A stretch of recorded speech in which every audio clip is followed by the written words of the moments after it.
what's the best way to protect your wealth right now, and probably what are some of the things we need to look out for going forward as far as growing our wealth and really making the best of this crisis and this wealth transfer that we find ourselves in.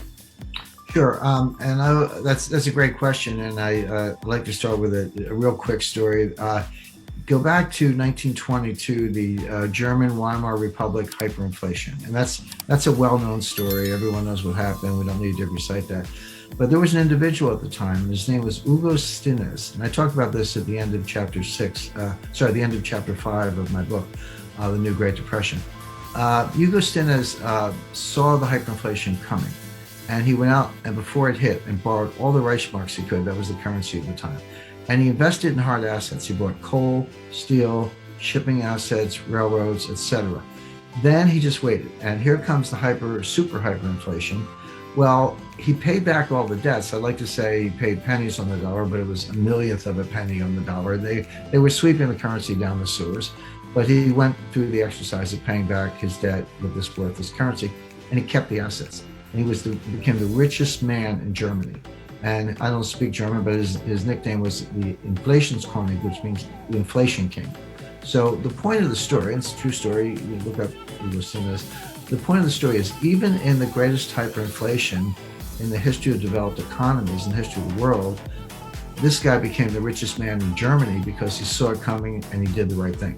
So the point I make to investors is that you're not helpless. We're in hard times. They may get worse in some ways, but you don't have to curl up in the ball. There's always something you can do to go out and at a minimum preserve wealth, and even better, prosper and make some money.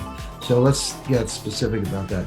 The first thing, and I hate cliches, this is going to sound like a cliche, but it's important to explain what it means, is you need to have diversification. Now that sounds obvious. Every economics teacher will say you have to diversify your assets, but people don't really understand it. I run into investors and they say, well, I'm highly diversified. I've got 30 separate stocks in 10 sectors. I've got semiconductors, consumer non-durables, utilities, et cetera. And I go, no, you're not diversified. You may have 30 stocks, but you have one asset class. It's called stocks, and they go up together and down together, and you're not protected at all. So by all means, have a slice in stocks. That's fine, but I recommend a significant slice of cash. And people go, well, cash has no yield, and why would you have cash, etc.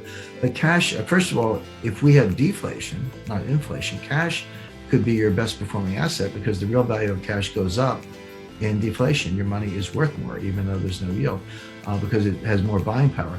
But more to the point, here's what's not well understood. Cash has embedded optionality. If you're the person, right now visibility is poor. We don't know exactly what's going to happen. I have a forecast, but you've got to really constantly update it. But as visibility improves, and we can see who's going to win the tug of war between deflation and inflation, if you're the person with cash, you can pivot. Maybe you want to buy more gold because here comes inflation, or maybe everything ends well and you want to buy more equities instead. Well, you can do that if you have cash. If you throw all your money in private equity, and you decide that's not such a good bet, good luck getting your money back from Henry Kravis. I mean, he's a great private equity manager, but he's not going to give you your money back early. You're stuck. So it's a good idea to keep some cash in reserve. Beyond that, some alternatives, some room for private equity, room for venture capital. I highly recommend residential real estate in what I call go-to locations. Let me just explain that briefly. Right now, we're seeing it in the United States, but I don't doubt you're seeing it in Victoria and Melbourne and elsewhere. People are getting out of the cities. I mean, cities have always been a trade-off. On the one hand, there's noise and pollution, a certain amount of crime and high taxes and all that. But on the other hand, you have museums and cultures and great restaurants, and there's a lot of buzz, and people find it very attractive. And on balance, people have accepted the trade-off. They'll say, I'll take the excitement of the city despite the inconveniences. And they've always been magnets for talent, lawyers, bankers, artists, writers, other professionals, actors, etc. But now what's happened is we've got all the disadvantages, at least in the United States. The dearth and noise of pollution, worse. Murder rate in New York has doubled. Suicide rates have tripled. Drug abuse is up, etc. So we have the disadvantages are worse, but the benefits are gone. The museums are closed, Broadway's closed, etc. So people are just getting out of the cities. And so residential real estate in places like Los Angeles, New York, San Francisco, Seattle, elsewhere, and I dare say Melbourne, are actually collapsing. But you say, where are they going? In the United States, they're going to Miami, Nashville, Tennessee, Austin, Texas, Boise, Idaho, Phoenix, Scottsdale, and some other kind of magnet cities. So basically, residential real estate in the places where people are going. Miami is red hot right now. Phoenix, red hot. Austin, same thing. So there are good opportunities there. Commercial real estate, forget it. It's nowhere near the bottom. Probably wouldn't even look at it for maybe another year.